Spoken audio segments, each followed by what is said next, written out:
pas. Je ne pense pas qu'on lui demande même ses ambitions, son rôle aujourd'hui d'être Premier ministre. Et je pense qu'Emmanuel Macron lui consacre toute son attention et sa confiance à ce poste, notamment pour l'acte 2 du quinquennat. Certes, mais parfois on réfléchit à l'après quand même. On réfléchit à l'après, c'est vrai, mais c'est très intéressant le cas des municipales à Paris du côté de la République En Marche, parce qu'ils nous font souvent des grandes leçons de démocratie. Et en termes de démocratie interne, aujourd'hui, on n'écoute pas du tout les militants. C'est qu'aujourd'hui, on a d'un côté Benjamin Griveaux, qui serait un peu le candidat légitime, naturel, qui n'a que pour seul atout que d'être l'ami du président. On a Cédric Villani, qui est un peu le coup de cœur des militants, qui fait campagne et qui arrive à rassembler au-delà de l'étiquette En Marche, qui tend la main à gauche à Gaspard Ganzer, à droite à Bournazel, et Édouard Philippe qui est un peu le dernier argument massu finalement. Sachant qu'Édouard Philippe n'est absolument pas candidat, contrairement à tous les autres que vous venez de citer. Exactement. Candidat à la candidature, parce que pour l'instant, il n'y a pas un finalement, le résultat est le même, c'est le président de la République qui décidera de qui il enverra à Paris, et s'il choisit Édouard Philippe, ce serait Édouard Philippe. Mais est-ce qu'elle est envisageable, réaliste, cette option Édouard Philippe? Elle est réaliste parce que de tous les candidats que j'ai cités, c'est le plus crédible. Il a fondé sa réputation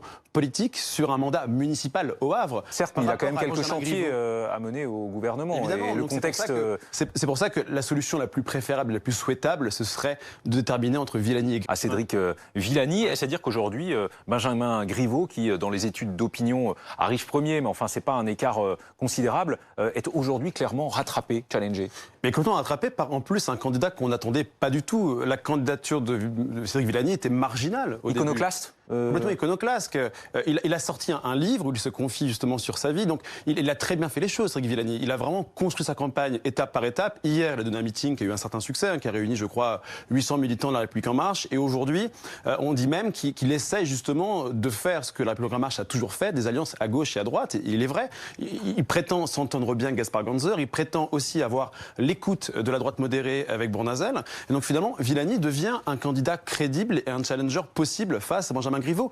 Parce que Benjamin Griveaux est aussi victime un peu de son arrogance qui consistait à penser qu'il était le seul candidat légitime pour Paris. Et il l'avait annoncé d'ailleurs dès le lendemain de la présidentielle. Il se voyait lui-même comme le candidat naturel.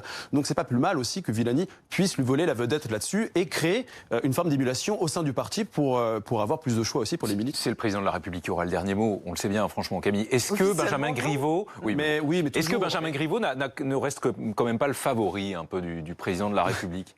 Écoutez, en tout cas, c'est le plus proche. C'est sûr qu'il est beaucoup plus proche d'Emmanuel Macron que Cédric Villani, puisqu'il a été l'un des premiers à l'accompagner dans cette aventure. Il était ministre de l'économie, Emmanuel Macron, et Benjamin Griveaux savait qu'il allait devenir candidat, qu'il allait trahir François Hollande et qu'il allait participer à toute cette aventure.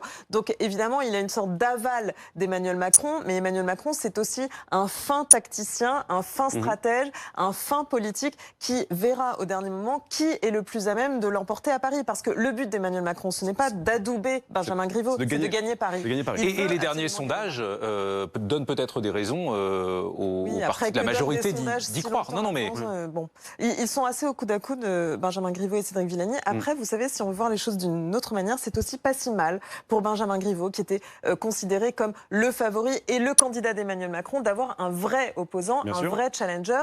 Donc si finalement Benjamin Griveaux est désigné, eh bien, il aura peut-être plus de points encore, parce qu'il aura gagné face à un vrai candidat et non pas dans un truc, un grand oral un peu fantoche avec des pseudo-candidats qui de toute façon n'auraient eu aucune chance. Donc il y a un vrai match, c'est la bonne nouvelle pour les deux, que le meilleur gagne. Quelle conclusion. Merci beaucoup à tous les deux d'avoir accepté l'invitation de BFM Story.